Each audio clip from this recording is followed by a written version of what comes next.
সময়কে প্রশ্ন করেছিলাম আমার অপরাধটা ঠিক কোথায় ছিল। সময় মুচকি হেসে উত্তর দিল, তোমার অপরাধ একটাই, তুমি মানুষ চিনতে ভুল করেছ।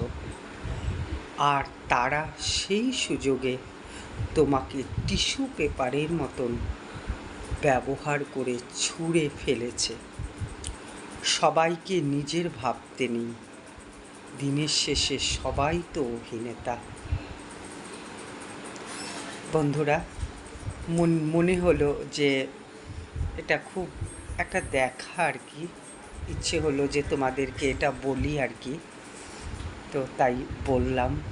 যদি আমার কথাটা ভালো লেগে থাকে তাহলে লাইক, শেয়ার, কমেন্ট, সাবস্ক্রাইব করো।